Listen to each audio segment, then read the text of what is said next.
똑같은 시간이지만 많은 사람들은 아마도 이제 집에 있든지 또 자연을 향해서 나아간 사람 많이 있을 것입니다. 이렇게 하나님 앞에 나와 무릎 꿇고 예배하는 우리는 참 복 있는 자들입니다. 할렐루야. 지금 얼굴은 무슨 말을 하나 보자 하고 버티는 것 같아서 상당히 두려운 얼굴인데 이러면 설교도 안 나옵니다. 자, 우리 옆 사람 보시면서 예배하는 당신은 복이 있습니다.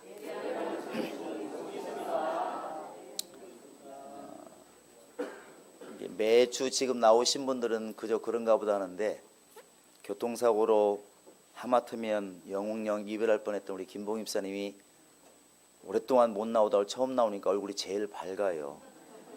확실히 사모하는 자에게 얼굴이 밝아지게 되어 있습니다. 박수 한번 주시기 바랍니다. 우리는 뭐 그런 일을 당해보진 않았지만 그랜저를 폐차할 정도로 큰 사고를 당하고서도 이렇게 좀 웃으면서 나올 수 있는 게 참 보통 은혜가 아닙니다. 그래서 여러분 많이 드시라고 오늘 빵도 사오시고 또 백령도에서 고구마를 가져와서 쪄왔으니까 드시면서 여러분 생명 주신 하나님께 감사하시기 바랍니다. 내일 모레가 무슨 날인지 여러분 아시나요? 왜 대답이 없으십니까? 내 생일을 기억하지 않는 건 화가 나는데 주님의 생일 기억하지 않는 건 화가 안 난다. 이러면 안 됩니다. 자, 내일 모레는 우리가 주인으로 모시는 예수님의 생일입니다. 여러분 생일 선물 준비하시기 바랍니다. 목사에도 안 줘도 좋으니까 여러분 주님의 생일을 기억해 주시기 바랍니다. 성탄절 그러면 말 그대로 예수가 탄생하신 날 이렇게 우리가 기억을 합니다. 그런데 우리는 이때쯤에서 늘 우려와 또 감사와 이런 게 교차하게 되는데 우리가 이 성탄절을 통해서 우리가 다시 한번 우리 신앙도 이렇게 점검했으면 좋겠습니다. 예수님이 이 땅에 왜 오셨을까? 그 예수님하고 나하고는 또 무슨 관계가 있나? 여러분 이런 것들이 점검되지 않으면 예수 믿는 사람이라고 다르겠습니까? 그냥 빛과 번쩍 그냥 불빛 보고 좋아하고 또 크리스마스니까 뭔지 모르게 기분이 들뜨게 되고 이렇게 다 그냥 끝나겠죠. 그러나 우리가 제대로 예수를 안다면 말로 표현하고 안 하고를 떠나서 우리 깊은 마음 깊은 곳에서 아마도 감사가 넘쳐나리라 믿습니다. 정말 예수 오신 것이 와 예수님의 생일이다 이게 아니라 너무나 고맙고 감사함으로 이렇게 바뀌게 된다는 것이죠. 어릴 때는 엄마 아빠 생일 돌아오고 자기 생일 돌아오면 야 생일이다 이렇게 하지만 나이가 먹어갈수록 부모님의 생일이 왠지 모르게 정말 이렇게 따뜻함으로 다가오지 않습니까? 저분들이 있어서 내가 있었다. 고맙고 감사한 것처럼 성탄절도 우리가 그렇게 다가올 수 있도록 우리 행복한 교인들은 요란하지 않아도 이렇게 좀 깊이 새기는 그런 믿음이 있기를 바랍니다. 오늘 말씀은 이제 예수는 시작과 끝이다 이렇게 나와 있는데 좀 더 유식한 말로는 알파와 오메가다 이렇게 말할 수 있습니다. 이게 또 다른 말인가 그러는데 같은 말입니다. 여러분 지금 제가 볼 때 왼쪽 오른쪽은 한번 이렇게 예수는 시작과 끝이다. 그럼 여러분 오른쪽은 한번 예수는 알파와 오메가다 이렇게 해보시기 바랍니다. 이쪽부터 시작. 예수는 시작과 끝이다. 예수는 알파와 오메가다. 이쪽이 훨씬 잘해요. 오늘 아마 이쪽이 은혜가 클 겁니다. 바꿔서 해보실까요? 예수는 시작과 끝이다. 예수는 시작과 끝이다. 이쪽은 예수는 알파와 오메가다. 예, 같은 말입니다. 자, 예수는 분명히 시작과 끝이다 이렇게 우리가 알고 있고 참 이렇게 많이 듣던 말입니다. 많이 듣던 말이죠. 그런데 예수가 왜 여러분 시작이고 왜 예수가 마지막일까요? 예수가 왜 알파고 왜 예수가 오메가가 되십니까? 이것이 우리 속에 깨달아지면 아마 더 큰 은혜 가운데 우리가 있으리라 믿습니다. 예수가 이 땅에 오셨을 때 예수는 시작입니다. 그런데 여러분과 지금 내가 알아야 될 것은 왜 예수가 시작인가를 이렇게 알면 안 됩니다. 예수가 시작과 마지막이라는 것 첫 번째는 뭐냐면 예수는 모든 만물의 시작이시고 모든 만물의 마지막이 되십니다. 자, 우리 요한복음 1장 3절을 같이 읽습니다. 요한복음 1장 3절입니다. 자, 큰 소리로 같이 우리 읽습니다. 시작.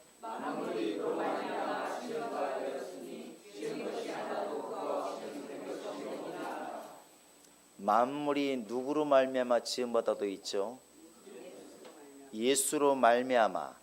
이 세상 눈에 보이는 것 보이지 않는 것 사람 동물 식물 우주까지 해서 어느 것 하나도 예수 없이는 된 것이 없느니라.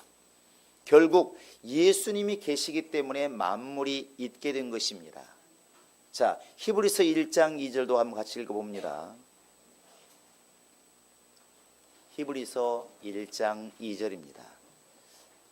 시작.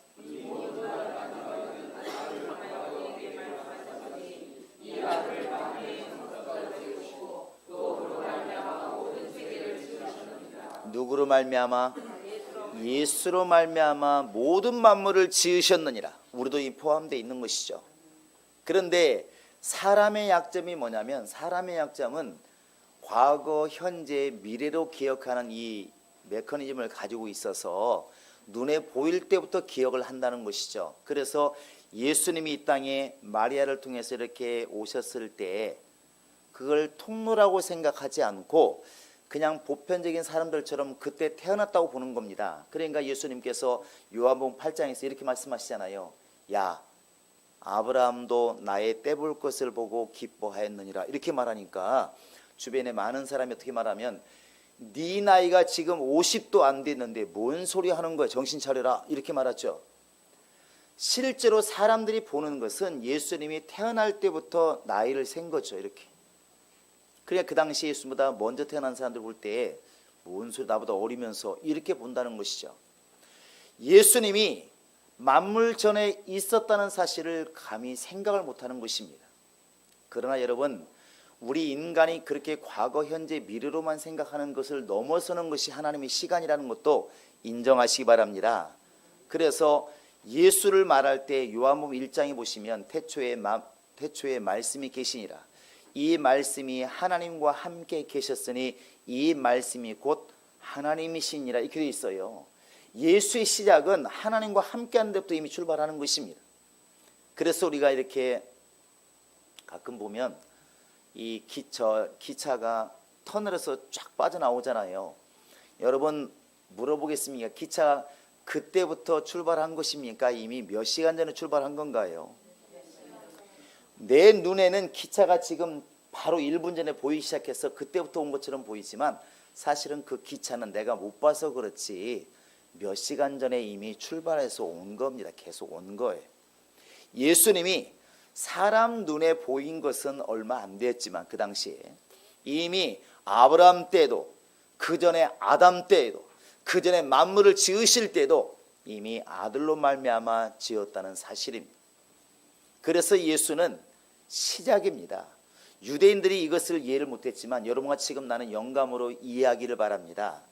예수는 만물이 있기 전에 이미 그분이 계셨고, 그분 때문에 만물이 지어지게 되었고, 그럼 마지막은 어떻게 될까?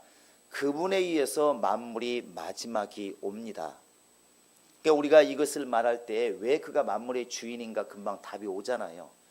예수님이 이 땅에 계시는 동안에 갈릴리 바다가 풍랑이 일었습니다. 예수님께서 말하죠. 풍랑아 바람아 어떻게 해라?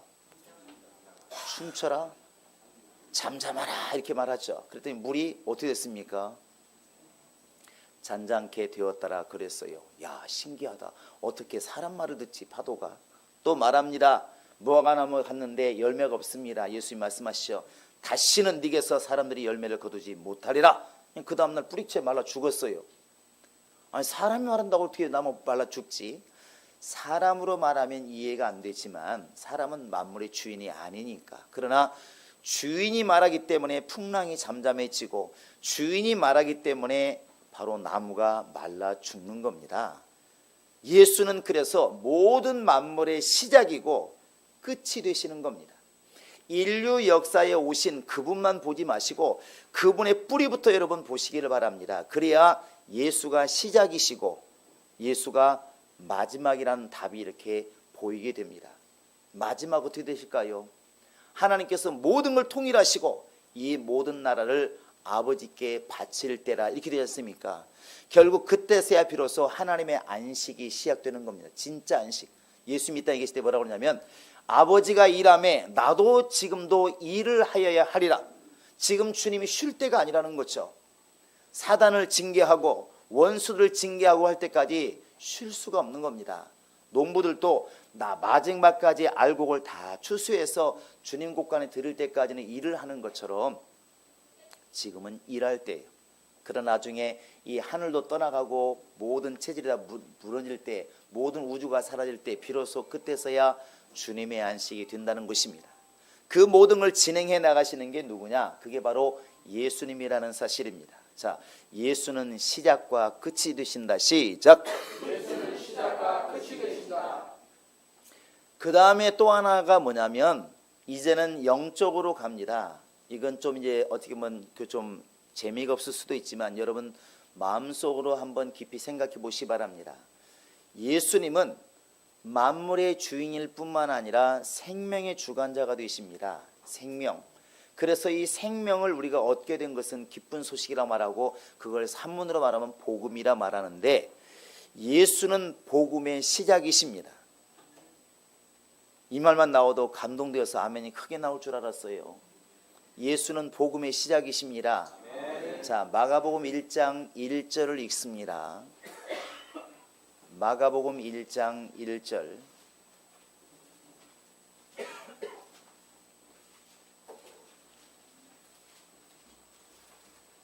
다 같이 큰 소리로 읽습니다. 시작. 자, 예수가 뭐라고 되어 있습니까? 복음의 시작이에요. 자, 예수는 복음의 시작이다. 시작. 예수는 복음의 시작이다. 그러면 이런 반대 질문할 수 있습니다. 아니 그럼 예수 오기 전에는 기쁜 소식이 없었나? 왜 기쁜 소식이 없나요?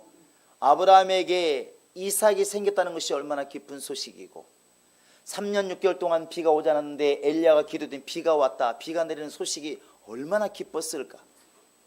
또 정말 자기 아들이 죽었다가 살아났을 때 그 엄마에게 얼마나 기쁜 소식이었을까? 전쟁 나가서 이겼다는 소식이 이스라엘 사람들에게 얼마나 기쁜 소식이었을까? 이 많은 기쁜 소식들을 왜 성경에서는 복음이란 말을 안 쓰고 있을까? 성경에서는 항상 기준이 뭐냐면 생명이에요. 생명을 주지 못하면 하나님께서는 기쁨이란 말을 쓰지 않는다는 것입니다. 여러분 개그맨들도 웃기잖아요. 그러나 복음이란 말을 쓰지 않습니다. 복음이라고 하는 것은 생명이 있을 때 복음이란 말을 쓰는 겁니다. 할렐루야.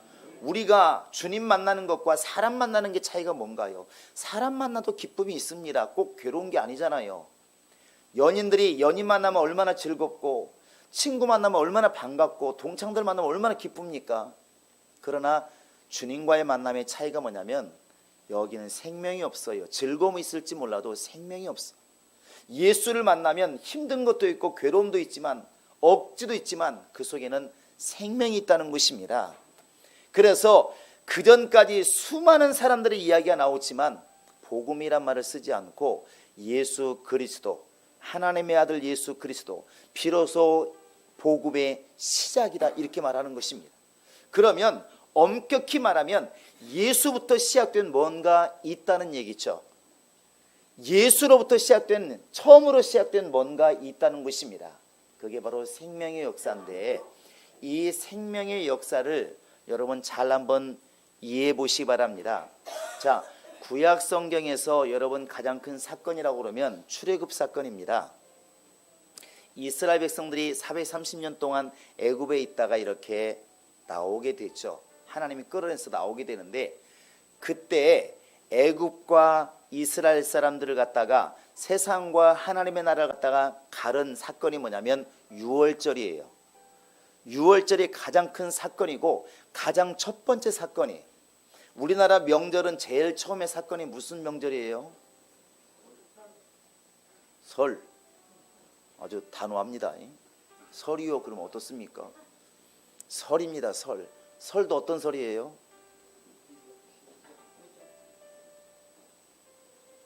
너무나 무섭게 쳐다보지 마시고 좀 사랑스러운 눈으로 쳐다보시면 좋을 것 같아요. 자, 여러분, 설이라고 말씀하시는데 설이 뭐예요? 구정이에요? 신정이에요?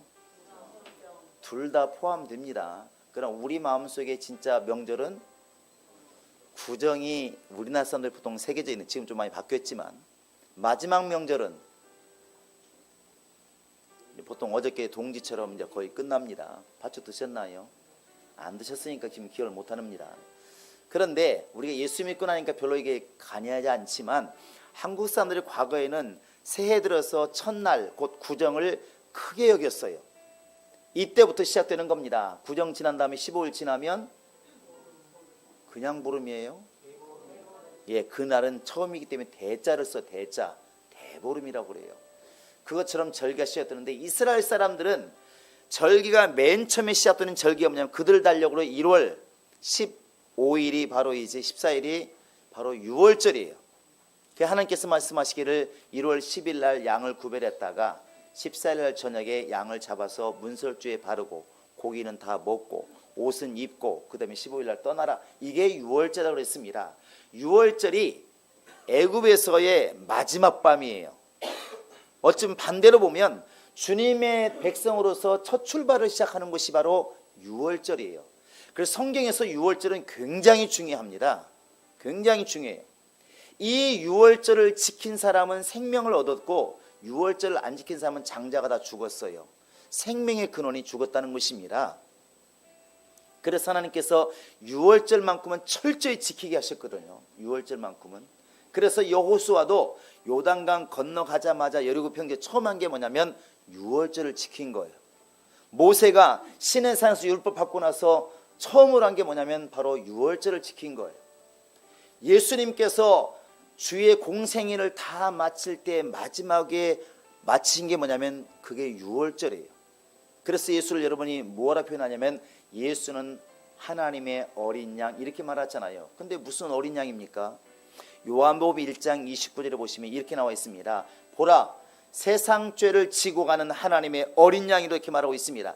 그때 나오는 그 어린 양이 어리다는 말이 아닙니다. 새끼라는 말이 아니잖아요. 그게 바로 6월절 죽는 그 양, 제물되는 양을 얘기하는 것입니다. 예수님은 6월절 양으로 죽으신 거예요. 그런데 이 6월절을 과거와 지금 비교해 보시면 전혀 다릅니다. 왜 예수가 시작이라고 말을 할까? 왜 예수가 복음의 시작일까?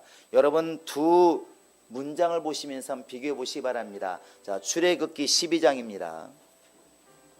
출애굽기 12장 14절을 읽습니다.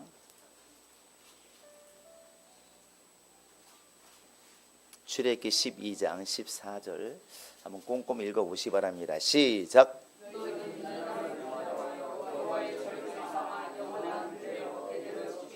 자, 이 날이라고 하는 것은 지금 6월절을 설명한 다음에 하는 얘기입니다. 이게 아주 큰 날이기 때문에 이 날을 어떻게 하라고요? 기념하여서 어떻게 하라고?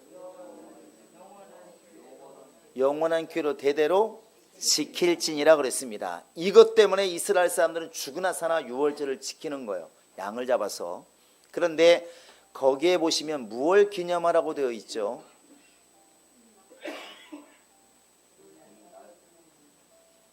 날이라고 하신 분들은 오늘 음식을 좀 맛있는 거 2배를 드시기 바랍니다. 날을 기념하라 그랬어요. 날 다시 한번 보시기 바랍니다. 한번 읽어볼까요? 전체 시작.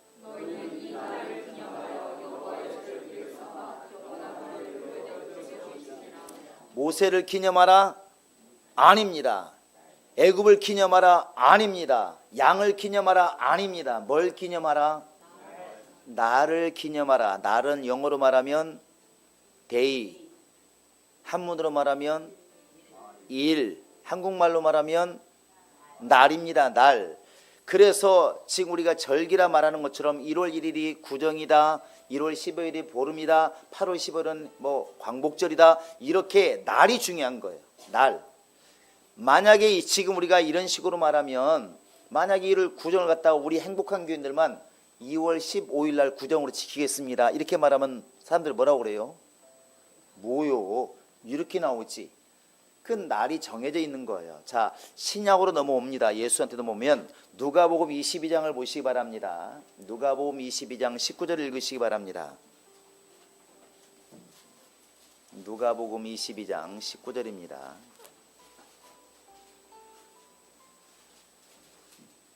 시작.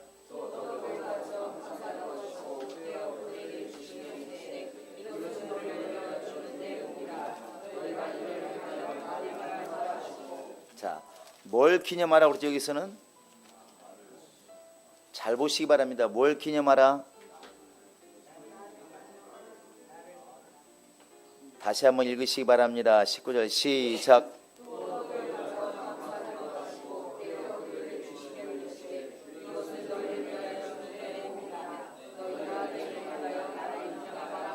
뭘 기념하라? 구약이 아까 지금 출애굽기에서는 유월절을 애굽에서 나올 때 이집트에서 나오면서 뭘 기념하라? 예수님께서 성찬하시면서 뭘 기념하라? 발음을 정확히 앞뒤 하시 바랍니다. 구약과 신약이 지금 같아지고 있어요. 구약에서는 뭘 기념하라? 신약에서는 정확히 기억하시 바랍니다. 예수님을 헷갈리니까 이렇게 하시 바랍니다. 신약에서는 예수를 이렇게 하시 바랍니다. 구약에서는 신약에서는 예수를 기념하라는 거예요. 자, 우리 한번 고린도전서도 보시기 바랍니다. 고린도서 11장 24절 25절 읽습니다. 24절 25절입니다. 시작.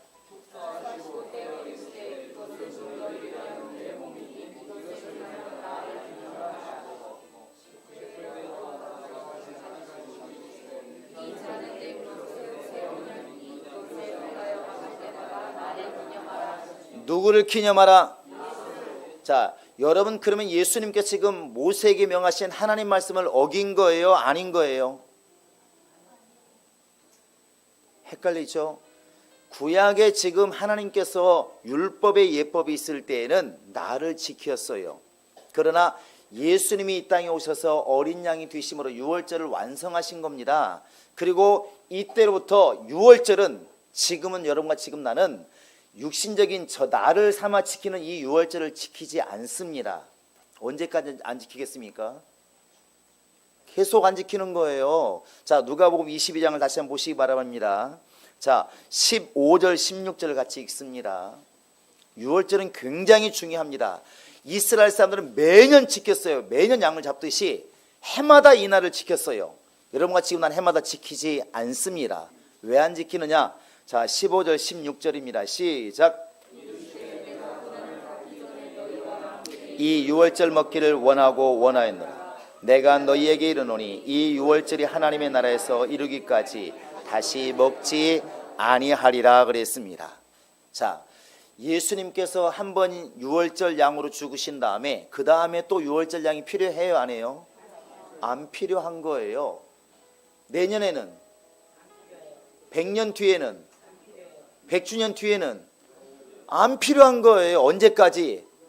이제 아버지 나라 갈 때까지 유월절은 예수 안에서는 사실은 이미 완성된 겁니다. 할렐루야. 그래서 여러분과 지금 내가 유월절을 지키지 않아도 이미 우리는 예수 안에서 지키고 있는 겁니다. 그래서 예수님이 시작이라고 하는 것은 만물로 보았을 때도 예수님은 시작이지만 영적으로 이스라엘에서는 육체가 애굽에서 나왔지만 여러분과 지금 나는 영혼이 세상으로 나와서 주님께 지금 가고 있는 거예요. 그 출발이 뭐냐면 예수님이십니다. 그래서 예수가 시작이다 이렇게 말을 하는 것입니다. 자, 예수는 시작이다. 시작. 예수는 시작이다. 오늘날 이렇게 어떤 교단에 보니까 그 하나님을 뭐 어머니라 부르는 그런 교회가 있더만요. 왜 하나님은 아버지만 되냐? 엄마도 되지? 막 이렇게 하는 데가 있더만요. 그런데 거기서는 이제 유월절을 되게 강조하더라고. 이게 뭐 다 읽어보진 않았지만 굉장히 강조하면서 왜 한국 교회는 유월절을 지키지 않는가 이렇게 중요하고 영원토록 영원한 규례라고 말하는데 왜 지키지 않느냐 이렇게 말하더라고요. 어찌 되나요? 그 다음에 또 이제 어떤 교단은 또 부천 담당할 땐가는 옆에가 바로 한 건물에 이쪽 교회 우리 교회 그 다음에 제7일 안식일 교회, 또 저쪽은 뭐 또 여의도 교회 뭐 이렇게 도 있었는데 그 안식일 교회 목사님을 제가 한 3-4번 만난 것 같아요. 근데 그분들은 우리를 답답하게 여기더라고. 분명히 안식일을 지켜라, 그리고 안식일을 폐했다는 말이 없잖아요. 지금도 그런 분들이 있더만요. 하나님께서 안식일을 지키라고 한 적은 있어도 폐하라고 한 적이 언제 있느냐, 왜 근데 안 지키냐, 이렇게 묻는 거예요. 안식일 교인들이 많이 그렇죠. 그러면 기독교인들은 이제 얼마 부리잖아요. 이렇게 말합니다. 아니 요즘은 주일 지키잖아. 그러면 그 사람들 이렇게 공격을 해요. 아니 안식일을 폐했단 말은 없고 주일은 지키란 말이 없는데, 지키란 말이 없는 건 주일은 지키고 열심히 지키라고 말하는 안식일을 안 지키고 성경대로 산다며, 성경원대로 한다며 왜 그렇게 안 하느냐, 이렇게 물었을 때 교인들이 좀 헤매는 경우가 좀 있는 것 같더라고요. 여러분, 이 문제에 있어서 여러분 헤매지 않기를 바랍니다. 얼굴 빨개질 것도 없고 여러분 이렇게 하시기 바랍니다. 자, 나를 지키면, 구약 지금 애굽에서 나올 때 나를 지키면 우리 영혼이 구원받나요? 영혼 구원받지 못합니다. 양을 매일 새끼 양을 하나님께, 1년 된 양을 하나님께 피를 뿌리고 제사를 드리면 내 영혼 구원받나요? 성경이 분명히 말하기를 양과 짐승과 소의 피로는 절대로 사람 영혼이 거룩할 수가 없다고 그랬습니다. 그러면 어차피 지켜도 안 되는 법이라는 거예요. 그건 임시 방편일 뿐인 것이죠. 임시 방편. 그러면 그 법을 지금 안 지킨다고 말하기 전에 사는 방법을 제시해 보시기 바랍니다. 어떻게 살겠습니까? 그게 예수라는 거예요. 지금 안식일을 왜 안 지키느냐, 왜 바로 유월절을 안 지키느냐, 여러분 여기에 대한 답이 예수님이십니다. 예수님이십니다. 왜 그런지 여러분 잘 들으시고 앞으로는 헷갈리지 않기를 바랍니다. 예수님이 우리의 죄를 담당하셨나요, 안 하셨나요? 담당하셨어요. 예수님이 구약의 모든 절기를 완성했을까요, 안 했을까요? 담당하신 거예요. 자, 안식일이 중요한가요, 예수님이 중요한가요? 예수님이 오심으로 예수님은 안식일까지 담당하신 거예요. 그래서 예수 안에 있으면 안식일을 범해도 범한 게 아니라고 말하지 않습니까? 제자들이 안식일을 범했어도 예수와 함께 있을 때 그 법이 징계하지 못했다는 것입니다. 왜 그럴까요? 예수님 말씀하시기를 내가 주인이라니까. 내가 안식일의 주인이고 내가 바로 모든 절기의 주인이라는 것입니다. 이게 매우 중요한 거예요. 여러분 이것을 좀 이해하기 위해서 이렇게 해보시기 바랍니다. 자, 하나님은 공의로우신 하나님이십니다. 해보세요. 하나님은 공의로우시다. 공의롭다는 것은 법대로 한다는 거예요. 그게 되게 두려운 말이거든요. 하나님이 죄를 짓는 자는 반드시 지옥에 보내리라, 반드시 망하게 하리라, 이게 정하셨으면 이건 맞는 거예요. 그 법은 변하지 않습니다. 어제는 영원토록 안 변하는 거예요. 그러면 구약에서 하나님께서 죄를 지으면 아담까지라도 쫓아낼 수밖에 없고 죽일 수밖에 없는데 그게 법이에요. 지금이라고 여러분 그 법이 변했을까요, 안 변했을까요? 안 변했다고 말하시기 바랍니다. 변했어요, 안 변했어요? 안 변했으니까 마귀가 지옥 가는 겁니다. 만약에 하나님께서 공의로우신 하나님이 아니시고 이 감정대로 할 것 같으면 이런 일이 벌어지는 거예요. 아, 정진철 목사는 참 잘생겼어, 사람이 참 멋있어, 그러니까 내가 구원할 거야, 이렇게 누군가 말하면 키 작은데요, 상관없어, 내가 이뻐하니까. 근데 또 말합니다. 오늘 우리들 구에서 제일 연세 많으시면 누구예요? 이따 칩시다. 자, 그러면 누구를 불러가면서, 시온이가 맨 앞에 있으니까 나 시온이는 구원 안 시킬 거야. 기도 열심히 하고 예배 열심히 하고 기도 뭐 열심히 하는데요, 나는 상관없어, 난 남자만 구원시키기로 했어. 이렇게 하면 어떡할 거냐고. 이런 법이 하나님께서 마음대로 할 것 같으면 우리 신앙생활하는 것이 다 엉망돼 버립니다. 하나님은 공의로우시기 때문에 똑같이 그냥 판단하시는 거예요. 죄가 있으면 아들이라도 죽을 수밖에 없는 것이고 아담이라 죽을 수밖에 없는 것이고, 죄가 없으면 사는 것이고, 이건 변함이 없습니다. 그러면 여러분과 지금 나도 별 수 없는데 어떻게 구원받다고 말을 하느냐? 예수라고 하는 지금 우산 안에 들어가 있는 겁니다. 할렐루야. 하나님은 아들을 사랑하시고 아들을 아끼시고 아들을 바로 이제 끝까지 사랑하시기 때문에 아들 안에 있으면 우리를 구원하시는 거예요. 그래서 여러분 가장 쉬운 예로 비가 억수같이 쏟아지는 날 여러분 밖에 나가면 비 안 맞을 방법이 있어요 없어요? 맨몸으로 시온이 있다고 그러는데 저는 나중에 알려주기 바랍니다. 우산이 필요 없을 것 같아요. 저는 없다고 생각해요. 언젠가 비가 이렇게 오는데 어떤 목사님이 뛰라고 하더라고. 왜 그러니까 뛰면 덜 맞는데. 내 생각을 뛰면은 안 맞을 비를 맞는 것 같은데 무슨 말인지 굉장히 어려운 얘기죠. 비가 막 오는데 뛰어가는 게 많이 맞는 거예요? 걸어가는 게 많이 맞는 거예요? 같은 값이면 걸어가는 게 많이 맞지. 뛰어가면 앞쪽으로 더 많이 맞잖아요. 이렇게 몰아쳐서 가니까 안 맞을 비를 맞게 된단 말이에요. 그냥 뛰라고 하더라고. 그러나 저러나 정답이 뭐냐면 비는 맞습니다. 그래 안 그래요? 모르지 아주 날씬해서 비 사이로 막 가면 안 맞을 수 있겠지만 비는 안 맞을 방법이 없어요. 그런데 가장 쉬운 방법이 누구냐면 누군가가 은혜를 베푸는 거예요.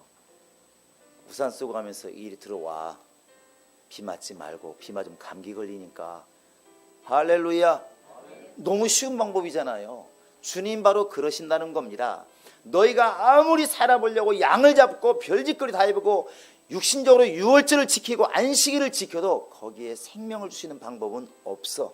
임시방편이야. 그런데 예수는 바로 하나님이 이 땅에 보내신 구원자이십니다. 예수님은 그때부터 완벽한 유월절을 지키시고 안식일을 말할 때는 내가 주인이다 말씀하시고 예수는 모든 신앙의 중심이 되셔서 예수 안에 들어가 있으면 살게 된다는 것입니다. 이게 로마서의 진리 아닌가요? 우리는 의의가 없을지라도 우리를 의롭다 하시는 이를 믿는 그 믿음을 의로 여기시고 이게 말이 굉장히 어려운 다른 거 아닙니다. 나는 살 방법이 없는데 비를 피할 방법이 없는데 내가 피하면 내 비를 멋게 안 맞게 만들어 주시는 그 우산을 가지신 예수님이 계시니까 그 안에 들어가면 산다는 것이죠. 예수님이 오심으로 이 방법이 열린 겁니다. 그래서 우리는 예수를 말할 때 은혜라는 말을 쓰는 거예요. 내가 준비한 것도 아니고 내가 만든 것도 아니고 하나님의 아들이신 예수가 이 땅에 오셔서 피 흘려 죽으심으로 더 엄격히 말하면 유월절 양이 되셔서 완벽하게 유월절을 지켜주심으로 우리가 예수 안에 거할 길이 열린 겁니다. 믿기만 하면. 할렐루야. 그래서 예수를 시작이라 이렇게 말하는 것입니다. 복음의 시작, 생명의 시작, 구원의 시작, 바로 그분의 시작이에요. 그리고 마침이 되십니다. 예수님이 다시 오실 때 이렇게 은혜스럽게 오실까? 그러지는 않다고 생각합니다. 예수님이 처음 오시는 것이 씨를 뿌리는 것이라면 마지막 오실 때는 알곡과 쭉쟁이를 구별하러 오시기 때문에 그때는 자비가 없죠. 바로 믿는 사람은 영생으로, 믿지 않는 사람은 바로 영원한 심판으로 하나님이 쫙 이렇게 가르친다는 겁니다. 그때는 마지막이 될 것입니다. 그래서 예수는 바로 시작과 끝이 되시는 분이십니다. 할렐루야. 그래서 우리가 예수 믿는 사람들이 예수는 나의 전부요, 이 말을 다 포함하고 있는 것입니다. 한번 해보실까요? 예수는 나의 전부입니다. 시작. 예수는 나의 전부이시다. 내가 예수 때문에 생명 얻는 길에 들어섰고 예수 때문에 내 생명이 보존되고 마지막까지 승리하게 된다는 거 아니겠습니까? 그 시작과 끝이 예수입니다. 바로 예수를 믿음으로 생명 안에 들어오게 되었고 내가 예수를 믿음으로 영원히 아버지 집에 들어가게 되는 것입니다. 예수는 시작과 끝이에요. 여러분과 지금 내가 이 사실을 안다면 여러분 세상 속에서 어떠한 일보다도 내가 예수 안에 있게 된 것이 감사할 겁니다. 아무리 천둥번개가 치도 집 안에 있으면 안전하고 평안하고 비도 안 맞는 것처럼 바로 우리가 예수라고 하는 영원히 모든 의식과 절기와 모든 것을 완성하신 예수 안에 우리가 들어가 있다고 한다면 그 순간부터 우리는 하나님의 것이 되고 평안이 되고 복이 될 수가 있는 것입니다. 그래서 예수는 시작과 끝이 되시고 알파와 오메가가 되시는 겁니다. 여러분과 지금 나는 감사하게도 그 우산과 같은 예수님을 알게 되었고 믿게 되었고 그 안에 거하게 된 것입니다. 지금 우리가 해야 할 것은 이 우산 밖으로 안 나가는 것이고 그리고 끊임없이 우리가 감사한 겁니다. 이것이 성탄절을 맞이할 때 감사함으로 주님께 영광 돌릴 수 있는 근거가 될 수 있기를 주 예수의 이름으로 축원합니다. 자, 주먹 불끈 쥐시고 내 주변에 100명이 있다 생각하시고 나는 예수 안에 있는 사람이다 하면 크게 모실까요? 시작. 나는 예수 안에 있는 사람이다. 나는 예수 안에 있는 사람이다. 나는 예수 있는 사람이다. 내가 3번 하라고 그랬는데 다시 한번 시작. 나는 예수 안에 있는 사람이다. 여러분, 나는 예수 안에 있는 사람이다. 나는 예수 안에 있는 사람이다. 믿고 안 믿고 그게 그것처럼 보이지만 이런 사실을 알고 나면 야, 정말 예수가 엄청난 경계선이구나. 죽고 사는 문제가 달려있는 경계선이구나. 문 하나 열고 닫는 게 아무것도 아닌 것처럼 보이지만 때로는 죽고 사는 문제가 걸린 것처럼 예수 믿는 것이 이렇게 엄청난 사건이 있구나. 여러분 믿으시고 지금부터 내가 스스로 비를 피하려 하지 마시고 우리를 살게 만드시는 예수 안에 거하기로 작정하시기를 예수의 이름으로 축원합니다.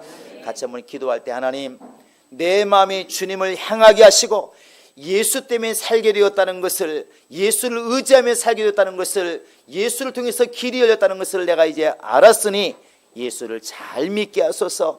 일생 동안 예수 안에 있게 하소서. 일생 동안 예수로만 충만하게 하소서. 우리 다 같이 기도하시겠습니다.